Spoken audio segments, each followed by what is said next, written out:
Bien, en la clase anterior quedó pendiente hacer unos problemas, ¿verdad? De potencial, de cálculo del potencial vectorial. Este es un problema en el cual tenemos que hacer una demostración mediante un cálculo directo del potencial, ¿verdad? No tenemos que utilizar otro método porque el problema no se podría resolver. Bueno, entonces lo que tenemos es una hélice. Si pueden apagar sus micrófonos, por favor, jóvenes. Tenemos que... Hay un alambre enrollado, ¿verdad? En forma de hélice, con un ángulo de inclinación sobre un cilindro de radio A, en el cual hay n vueltas completas. Si el alambre conduce una corriente I, vamos a demostrar que la componente axial del potencial es esto, o sea, esta vendría a ser la componente Z del potencial, la componente axial. ¿De acuerdo? Es la única que vamos a calcular, la componente axial, porque es la más fácil de todas. Para las demás son integrales más difíciles, entonces por eso solo es la componente axial. Y es en el centro de la hélice. Bueno, entonces vamos a ver. Lo que tenemos es esto, un cilindro, y justo en el centro, aquí, es donde queremos calcular el potencial vectorial. El potencial siempre apunta en la dirección de la corriente, pero como en este caso es una hélice, ese potencial va a tener varias componentes. Una de ellas va a ser la componente Z, ¿verdad? En el centro. Bueno, entonces, este ángulo de inclinación es el que vuelve complicado el problema, ¿verdad? Porque de lo contrario sería un solenoide. De modo que tenemos que plantear el problema con la integral directa. Desde el origen yo voy a trazar un vector de posición localizando un elemento de corriente en el alambre. Y el otro vector, o sea, está el R' y el R. El vector R sería 0, porque vamos a calcular el potencial en el centro, en el origen. Y este vector R' tendría todas las componentes, ¿verdad? Sería en coordenadas cilíndricas ρ, en ρ, más z en la dirección z. Esto primado. Este sería el vector R'. Bueno, entonces nosotros debemos resolver una integral de línea, ¿verdad? Para encontrar el potencial vector. Por eso debemos de escribir una de estas variables en función de la otra. Por esa razón me dan este ángulo. Y eso es lo que vamos a hacer. Entonces, fíjense bien. Tenemos que hacer el cálculo directo del potencial, ¿verdad? Con esta fórmula. La integral es una integral a lo largo de una trayectoria cerrada. Bueno, en este caso no es cerrada. Estos son otros vectores de posición, vector de posición del punto de campo, que es 0, y el del punto fuente. Entonces, hay que hacer este cambio acá. ¿Por qué razón? Porque el DDS va a depender de phi. Y ρ unitario, este ρ unitario depende de phi. Entonces el vector R' va a quedar en términos de X, Y, Z. Bueno, el vector R lo hacemos haciendo la resta y quedaría así. Al hacer la magnitud de esto, elevamos cada componente al cuadrado, ¿verdad? Coseno cuadrado más seno cuadrado, eso es 1, aquí falta un cuadrado, ¿verdad? Eso es 1, y se simplifica a esto. Se simplifica a esto. Esta sería la magnitud, ¿verdad? Queda bien sencilla la magnitud. Entonces, ya con esto podemos escribir la integral. Ahora, solo hay que hacer una aclaración acá. Fíjense bien. En el integrando, yo voy a tener, vamos a ver, la variable phi, ¿verdad? Que es una de las variables de integración. La variable phi, y va a aparecer también la variable z. Todas las variables. Me voy a adelantar un poco acá para mostrarles. O sea, en la integral al final yo voy a tener esto, miren, voy a hacer una integral en phi, así de esta forma. Pero antes de explicarles bien por qué la integral queda planteada de esa forma, tenemos que ver la figura. Aquí tengo un segmento del alambre. Este segmento que está formando un ángulo alfa con el plano XY. Si yo agarro un punto cualquiera del alambre con coordenadas ρ, phi y z, altura z' y ángulo phi, entonces aquí hay una longitud de arco S. S, que es esta longitud de arco en verde, tiene magnitud A por phi prima, donde A es el radio del cilindro, ¿verdad? Y phi prima, que es la coordenada cilíndrica. Entonces, de aquí yo puedo obtener la componente Z. Si yo hago este cálculo trigonométrico, la tangente de alfa, si se fijan, aquí se me forma un triángulo, ¿verdad? Viéndolo de frente, es como que tengo un triángulo rectángulo, cuyo ángulo es alfa. La altura es Z'. Sería este triángulo, ¿verdad? De acá. Entonces, la tangente de alfa es lado opuesto, que sería la altura Z, entre la longitud de arco, que es S, que es A por phi prima. Entonces, con esto yo puedo despejar para Z'. Y me queda que Z es A por phi prima por la tangente de alfa, donde la tangente de alfa es una constante, A es una constante, o sea que me queda Z en función de phi prima. Y aquí yo puedo también escribir el d de Z', ¿verdad? Como A tangente de alfa por d de phi. Eso es necesario hacerlo, ¿verdad? Ese cambio. Bien, no sé si tienen dudas hasta acá. ¿Todo bien? Entonces, a la hora de plantear la integral, me va a servir esta relación. Porque yo la integral la voy a hacer en phi nada más, en una sola variable. Entonces, vamos a ver. Con esta relación, despejamos para z'. Tenemos esto, sacamos el d de z. Entonces, ¿quién es el d de s? Fíjense bien. El d de s en coordenadas cilíndricas es todo esto. Voy a retroceder un poco para que lo vean. Fíjense bien. Un elemento DDS, en este caso, un elemento de corriente, va a tener componente Z y componente phi. Este elemento de corriente, DDS, va a tener componente Z y phi. O sea que el DDS me va a quedar en función de Z y de phi. Pero como les repito, la integral solo es en una variable. La componente ρ del DDS es 0, ¿verdad? Porque ρ es constante. Ρ es igual a el radio del cilindro, se mantiene constante, entonces d de ρ desaparece. Y solo me queda esto. Entonces aquí es donde es necesario cambiar el d de z'. Por esto, cambiamos el d de z' y todo me queda en función de phi.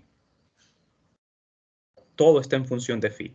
Aquí este ángulo phi unitario lo cambiamos por esto también, porque vamos a integrar en componentes cartesianas. O sea, tanto el ρ unitario como phi unitario dependen de phi. Por eso tienen que cambiarse. Entonces aquí ya tengo listo el diferencial de ds. Tiene componentes x, como ven, y y z. O sea que esa integral va a tener tres componentes, x, y, z. Pero a mí solo me están pidiendo la componente axial, o sea, la componente z. De manera que ignoramos la componente x y la componente y solo integramos la componente z. ¿De acuerdo? Solo la componente z. Esta es la integral que vamos a resolver. En una sola variable, en la variable phi. Entonces, los límites de integración que vamos a hacer acá van a ir de phi 1 a phi 2, pero ¿quiénes son esos límites? Bueno, como ese cilindro tiene n vueltas, y vamos a integrar en phi se integra de 0 a 2pi, ¿verdad? Se integra de 0 a 2pi siempre. Pero como son n vueltas, tendría que ser de 0 a 2pi por n. Pero aquí hay un pequeño detalle importante. Vamos a integrar de menos npi a npi. ¿Por qué así? Porque la inducción, quiero decir, la componente del potencial la queremos calcular en el centro del cilindro, en el mero centro. Por eso es más conveniente escribir esto de esta manera. Porque también se podría escribir de 0 a 2npi. A 2npi. También se podría. Pero yo le recomiendo hacerlo de esta manera. Es lo mismo, ¿verdad? Porque es integrar en phi de 0 a 2pi es como integrar de menos pi a pi. Solo que se tiene que multiplicar por n, el número de vueltas. Es necesario multiplicar por ese n. Porque recuerden que si usted integra de 0 a 2pi, solo está integrando una vuelta. De 0 a 2pi solo hay una vuelta completa. En cambio, si multiplico por el n, estoy incluyendo todas las n vueltas, que son los ciclos, ¿verdad?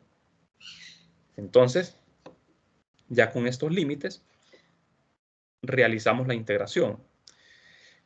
Esta integral se puede resolver haciendo este cambio de variable, haciendo phi igual a u tangente de teta. Cambio de variable trigonométrico, se resuelve simple, esos cálculos los pueden hacer ustedes en su casa. Al hacer este cambio de variable, entonces la integral les quedaría así. O lo pueden ver en las tablas, ¿verdad? Regresando a la variable original, retornando a la variable original que es phi, tenemos esto. Ahora lo que tenemos que hacer es evaluar en los límites de integración desde menos npi a npi. ¿De acuerdo? Desde menos npi a npi porque en el centro, ahí es donde queremos calcular la componente axial, ¿verdad? ¿De acuerdo? Entonces, al evaluar en los límites, ya esto aquí es pura álgebra, ¿verdad? Por eso los cálculos los pueden hacer ustedes en su casa, pueden tomarle captura de pantalla y repetir estos cálculos ahí en su casa, ¿verdad? Hacer de nuevo toda el álgebra. Aquí tienen que sustituir y simplificar. Simplificar lo más que puedan. Llegamos a esto, miren, a un logaritmo. Aplicamos leyes de los logaritmos aquí, a esto. Le aplicamos las leyes. Escribimos como la razón, ¿verdad? El logaritmo de esta razón. Y aquí, para simplificar todavía más, podemos hacer un truquito, ¿verdad? Que es el argumento del logaritmo lo multiplicamos por el conjugado del denominador. Se multiplica por 1, o sea, el conjugado del denominador, ¿verdad? Arriba y abajo. Esto es para simplificar nada más, porque el resultado ya estaba bueno. Entonces, al multiplicar el argumento por el conjugado del denominador, esto se simplifica. Se simplifica y aquí podemos hacer uso de este binomio al cuadrado para escribir esto de una manera más simple. Identificamos A sería esto, miren. A sería esto. B sería este término. B sería este término. ¿De acuerdo? Y me falta esto que está acá, porque es todo el denominador. Entonces, al identificar quién es A, quién es B, quién es 2A por B, entonces usted lo simplifica y llegamos finalmente a esto, que es la demostración. Y ustedes dirán, bueno, ¿y este 2 qué pasó con este 2? Por leyes de los logaritmos, este lo podemos pasar acá a multiplicar, ¿verdad? O sea, si yo tengo esto así, logaritmo natural de x, es lo mismo que tenga esto, ¿verdad? Leyes de los logaritmos. Este 2 lo pongo acá multiplicando y 2 entre 4 es 1/2. Y eso sería, ¿verdad? Ahí queda hecha ya la demostración. Como ven, aquí está el logaritmo, aquí está el logaritmo. Solo que lo que está en el argumento del logaritmo lo escribimos de otra manera. Ponemos este n pi acá, de primero, y este término que contiene la raíz acá. Y listo, ¿verdad? Como ven, esos cálculos ustedes los pueden hacer en su casa. Lo pueden repetir ustedes en su casa, ¿verdad? Todos los cálculos para ver que coincidan. Todos los cálculos. Bueno, no sé si tienen alguna pregunta. Me voy a detener por aquí hoy ya con este tema del potencial porque tenemos que continuar, tenemos que pasar al siguiente tema. Así que vamos a dejarlo por acá. No sé si hay preguntas.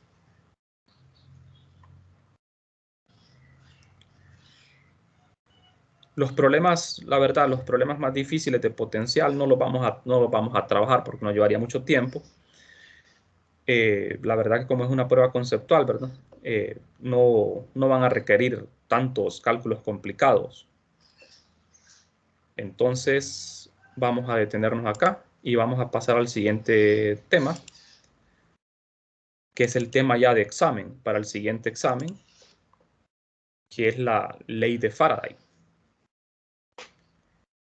Ese tema sí sería para la tercera prueba práctica, para el tercer examen. Entonces, la ley de Faraday, digamos que es de los temas más importantes de esta clase, desde el punto de vista teórico y desde el punto de vista práctico, ¿verdad? Porque en ingeniería la ley de Faraday es, ustedes sabrán, ¿verdad?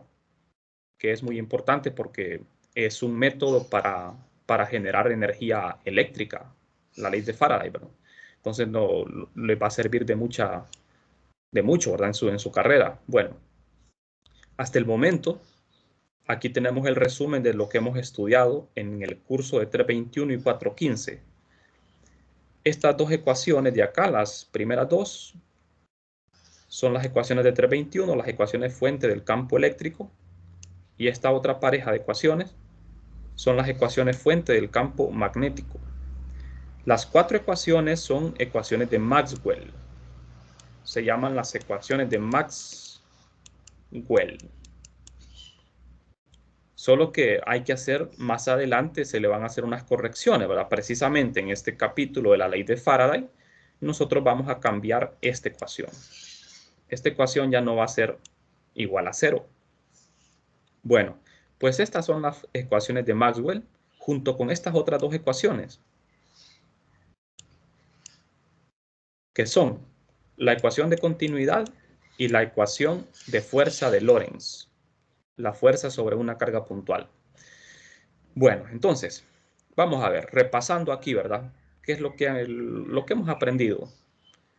Las ecuaciones fuente de un campo son divergencia y rotacional. ¿Por qué se le llama fuente? Porque las ecuaciones fuente son las que me dicen qué es lo que origina un campo, si son fuentes escalares o fuentes vectoriales. Entonces, como pueden ver ustedes, el campo electrostático es originado por fuentes escalares, que son las cargas. El campo magnético no tiene fuentes escalares, pero sí tiene fuentes vectoriales, que son las corrientes. Pero hasta aquí, hasta este punto, el campo electrostático y el campo magnético no tienen nada que ver, ¿verdad? Son campos totalmente diferentes, son campos que no están relacionados. Pues con la ley de Faraday, nosotros vamos a ver que existe una relación entre el campo magnético y el campo electrostático, eléctrico. O sea que estas ecuaciones no son totalmente independientes, ¿verdad? Estas ecuaciones están relacionadas. Hay una relación entre ambos campos. Bueno, entonces vamos a ver. En el caso del campo eléctrico, la primera ecuación es la ley de Gauss, ¿verdad? La segunda ecuación no tiene nombre, esta. O sea, esta ley de Gauss. La segunda no tiene nombre. La tercera ecuación, divergencia del campo magnético, es la ley de Gauss del campo magnético. Y la cuarta ecuación es la ley de Ampère. Ley de Ampère. ¿Estamos? Estas son las ecuaciones fuente. ¿Qué significa divergencia? Pues, si un campo nace o muere en un punto, ¿verdad? Si tiene fuentes escalares. ¿Qué significa el rotor? Si un campo tiene fuentes vectoriales o si un campo gira, ¿verdad? Un campo rota, un campo tiene remolinos en torno a un punto. Recuerden, el rotor me dice si un campo tiene remolinos en torno a un punto. Por ejemplo, el campo electrostático, no tiene remolinos en torno a un punto. El campo magnético sí los tiene, ¿verdad? Como ustedes ven, las líneas de campo forman remolinos en torno a un punto.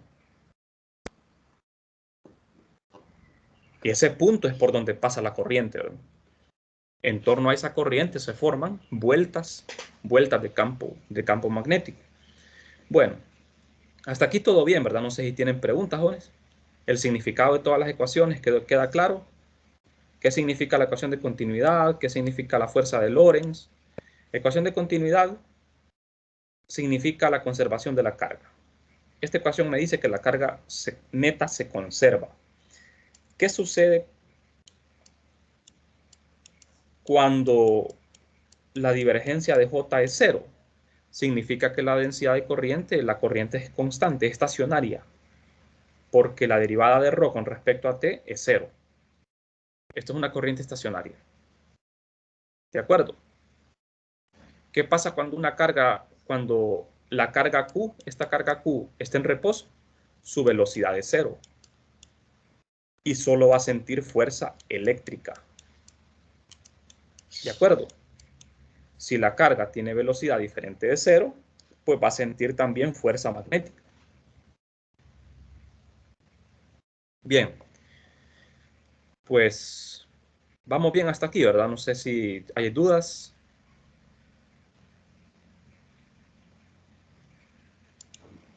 Bueno, entonces, pasemos al tema de hoy, que es la ley de Faraday. La ley de Faraday surge de un experimento, ¿verdad? Realizado por Michael Faraday en 1831. Es un experimento simple, pero muy importante, ¿verdad? Es un experimento que él lo realizó originalmente con bobinas. Aquí tenía dos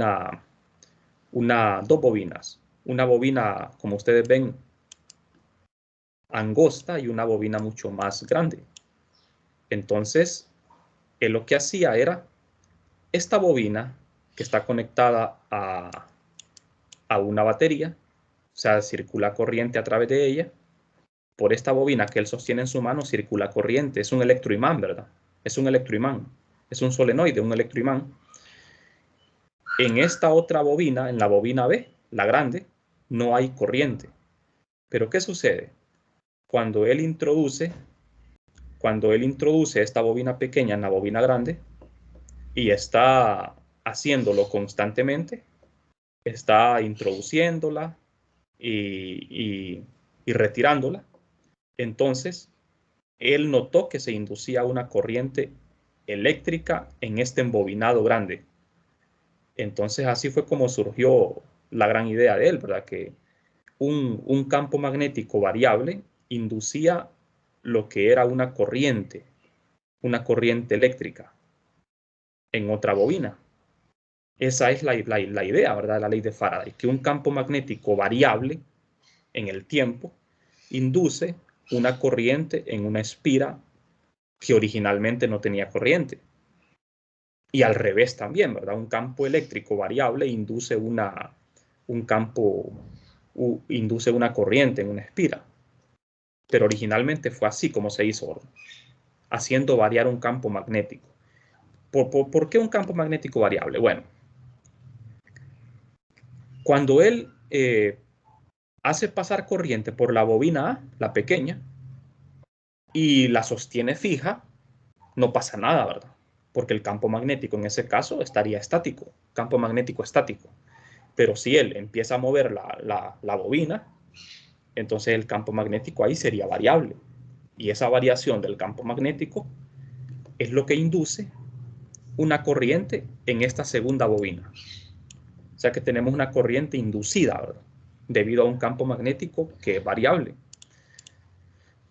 Bueno, ya metiéndonos un poco más ya en detalles, vamos a ver. Este sería un ejemplo más sencillo que el experimento original. Si ustedes tienen un alambre, un circuito cerrado, tiene que ser cerrado para la demostración. Este circuito C, circuito cerrado, es un alambre que no tiene corriente, no está conectado a fuente. Entonces, a través de este alambre, de este circuito cerrado, se hace pasar un campo magnético B. Al hacer pasar un campo magnético B a través del área comprendida por este circuito C, no va a ocurrir nada, ¿verdad? No va a ocurrir nada. Pero ¿qué pasa si este campo magnético varía? Si este campo comienza a disminuir o a aumentar, entonces ahí sí va a aparecer una corriente en el alambre. Ahí sí va a aparecer una corriente. Ese es el fundamento. ¿De acuerdo? Ahora, la dirección en la que aparece esa corriente en el alambre, esa dirección va a depender de si el flujo magnético está aumentando o disminuyendo. A eso se le conoce como la ley de Lenz, que es, la verdad que es un poquito complicado entenderla, ¿verdad? Ley de Lenz. Esta parte tal vez sea la más complicada de comprender. Esto de la dirección de la corriente inducida, ¿verdad? Porque tenemos que hacer uso de la ley de Lenz para poder entender en qué dirección es que se va a originar esa corriente. Bueno, pero eso lo vamos a ir viendo despacio. Entonces, nosotros podemos aquí poner un montón de ejemplos, ¿verdad? Ustedes tienen una bobina en medio de un campo magnético. Por ejemplo, en este caso el campo magnético es constante. Es un campo magnético entre dos polos, aquí como ven, de un imán. Tengo un campo que es constante en el tiempo y tengo una bobina. Una bobina, como ustedes ven aquí, en el interior de ese campo. Ahí no pasa nada, ¿verdad? No pasa nada. Pero ¿qué sucede si esa bobina comienza a moverse? Comienza a girar. En este caso sería hacerla girar. Si ustedes la hacen girar en ese campo magnético constante, entonces aquí se indicaría una corriente. Se indicaría una corriente al hacerla girar. O también se puede hacer variar el campo magnético, ¿verdad? O sea que podemos inducir una corriente debido a varias causas. Puede ser de que el medio, el circuito se mueva, ya sea que se traslade o que rote, o puede ser que el campo magnético esté variando. Lo que se utiliza en la generación de electricidad en el mundo, ¿verdad? Es hacer girar una espira, hacerla rotar en una inducción magnética constante. Ese es el mecanismo que se emplea para generar lo que es electricidad, ¿verdad? Bueno, entonces, otra manera de ver también la inducción de la corriente es con un imán de barra. Como ustedes saben, el imán de barra tiene un campo magnético asociado, pero ese campo magnético es constante, ¿verdad? Ese campo magnético no es variable. Este campo no es variable. Ajá, yo tengo una espira acá. Se supone que la espira que tengo aquí conectada aquí al galvanómetro, entonces esta espira se mantiene fija en el espacio y el imán se mueve por traslación, se traslada con una velocidad v. El imán está moviéndose constantemente con una frecuencia, entonces lógicamente eso va a inducir una corriente aquí en la espira. Como ven, la corriente en la figura A va en un sentido, en la figura C va en otro sentido. Y en la figura B no hay corriente porque el imán se mantiene fijo. Entonces, como les platicaba, la dirección de la corriente, eso lo vamos a tener que comprender, lo vamos a tener que estudiar para poderlo entender mediante la ley de Lenz. Bien, entonces, tiene que ver con la conservación de la energía, ¿verdad? También, si nos vamos un poquito más a fondo, eso de en qué dirección va a ir la corriente. La corriente inducida va a generar un campo en la espira, un campo que generalmente se opone al cambio que la produce. Eso es lo que me dice la ley de Lenz. Entonces, vamos a revisar un poco la matemática que hay acá. Existe la aparición de un campo eléctrico, ¿verdad?, en un conductor como resultado del flujo magnético cambiante. Este campo eléctrico que aparece, claro, ¿verdad?, ustedes saben de que para que en un alambre conductor aparezca corriente, tiene que haber un campo eléctrico por fuerza, ¿verdad? Si no hay campo eléctrico, no va a haber corriente, porque el campo eléctrico es lo que impulsa las cargas en el conductor. Entonces, el flujo, ya sabemos de que el flujo magnético es phi. Entonces, si la derivada del flujo respecto al tiempo es cero, o sea, es constante, se observa que no existe corriente en el circuito, ¿verdad? Si el flujo no está cambiando en el tiempo.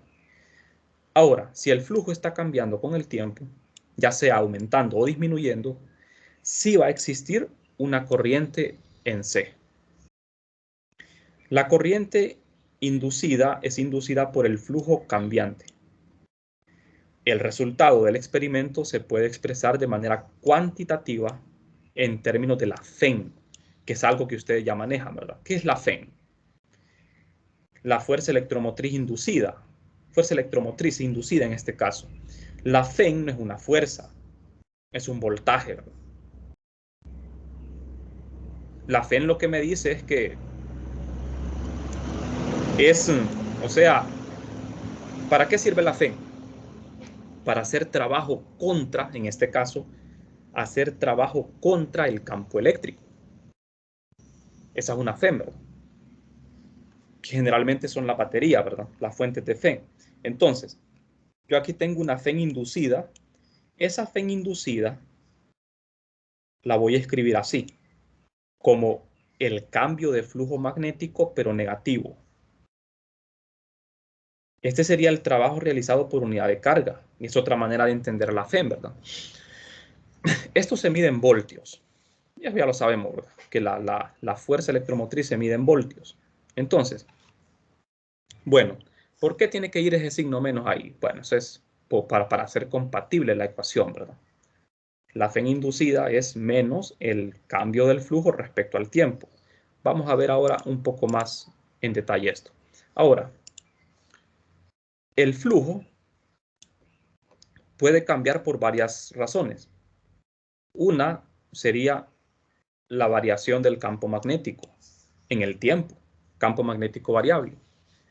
Otra razón sería que el circuito puede moverse por traslación o rotación. Otra, que el circuito puede cambiar su forma. Y una última sería por una mezcla de las dos, ¿verdad?, que el circuito se mueva y el campo magnético varíe. Estas últimas dos no son muy prácticas, ¿verdad? Que el circuito cambie de forma, eso no es nada práctico, porque en la vida real sería demasiado complicado, ¿verdad?, estar haciendo que el circuito cambie de forma. Lo más común es hacer que el circuito rote o que se traslade. En las centrales eléctricas lo que hacen es hacer rotar una espira en medio de un campo magnético constante. ¿De acuerdo? O sea, tienen una espira, por ejemplo, así, y la hacen girar, la hacen rotar en medio de un campo magnético constante. Entonces, al hacer girar esa espira en el campo constante, eso induce una corriente alterna, ¿verdad? En la espira se induce una corriente alterna. Y así es como se produce la electricidad, ¿verdad?, en las centrales. Bueno, entonces, vamos a ver un poco en detalle eso de la dirección de la corriente inducida. Bueno, tal vez ustedes, ¿verdad?, queden con muchas dudas, porque yo sé que esto de la ley de Lenz es bastante complicado, es la parte más compleja, ¿verdad? De hecho, ¿cómo saber la dirección de la FEM inducida? Entonces, vamos a ver. Tenemos una espira, en este caso, una espira circular. que está estática, está fija en el espacio. Y tenemos un imán que se puede mover. Tiene el norte abajo y el sur arriba, de manera que las líneas de campo van hacia abajo. Si este imán se mueve hacia abajo, entonces lo que nosotros podemos ver es que el flujo está aumentando en el área comprendida por este círculo, por esta espira. El flujo estaría aumentando. Entonces, si el flujo está aumentando, la corriente inducida en el alambre va a tener la tendencia a crear un campo magnético que se oponga al campo magnético que la creó. ¿Estamos? Entonces, fíjense bien. La corriente iría en sentido antihorario. Esa corriente en sentido antihorario en la espira es la corriente inducida. Esa corriente inducida en la espira, por regla a la mano derecha, va a originar un campo magnético de esta forma. Un campo magnético inducido así. ¿Cuál es la dirección de este campo magnético inducido?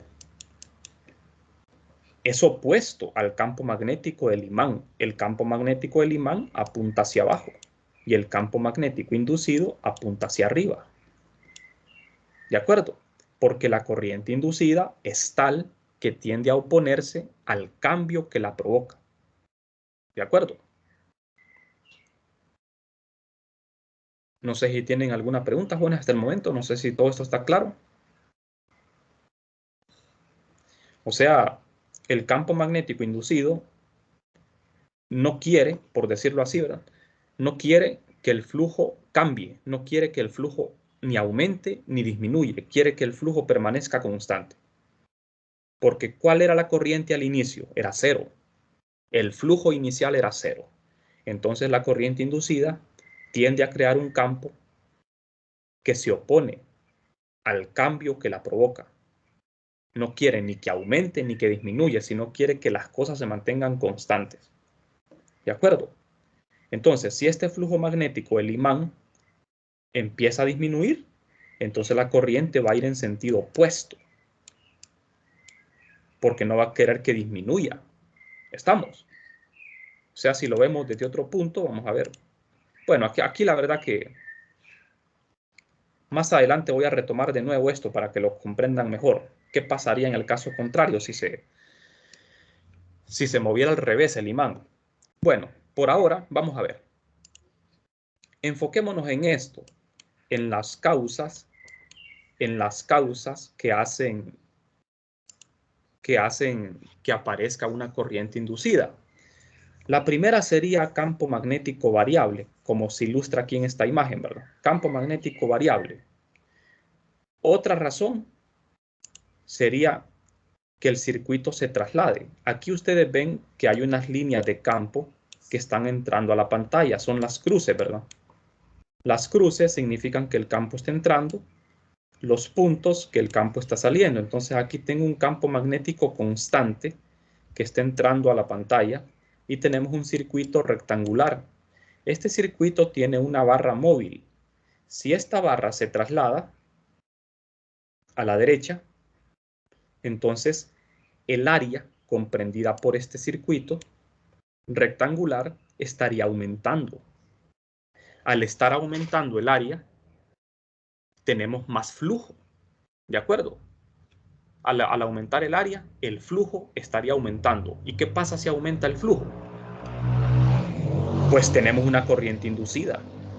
Esa corriente inducida, como ustedes ven, iría en esta dirección, en sentido antihorario. ¿Por qué?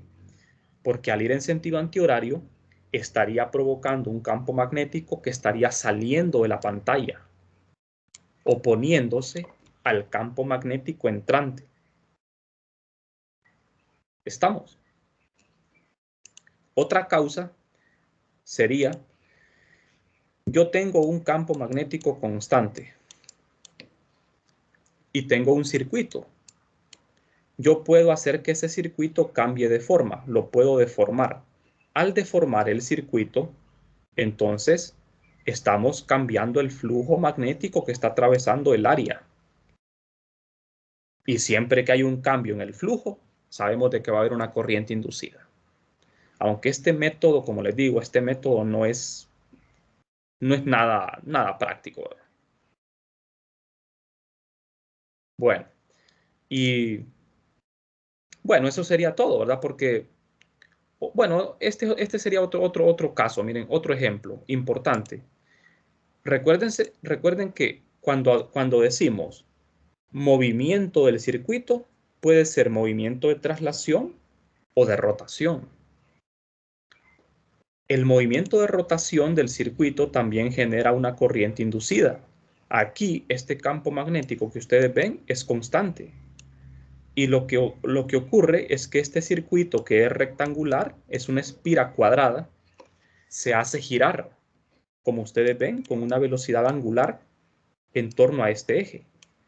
Y este es precisamente el método que se utiliza para generar corriente eléctrica. Este es el método. ¿De acuerdo? Esto va a generar una corriente alterna porque como el flujo va a estar cambiando con una frecuencia, eso va a hacer que se produzca una corriente alterna. ¿De acuerdo? Este es un método bastante práctico, mucho más práctico que traslación, ¿verdad? Este método de trasladar, de que el circuito se mueva por traslación, tampoco es un método práctico. Este método sí. ¿De acuerdo? Ese método sí. Bueno, entonces aquí tenemos básicamente resumido todo, ¿verdad? Todos los métodos en los que podemos tener una corriente inducida. Bueno, si no tienen preguntas, vamos a quedarnos hoy por acá porque ya no tenemos tiempo y lo que sigue sería hacer la parte matemática, ¿verdad? Bien, no sé si tienen preguntas, bueno.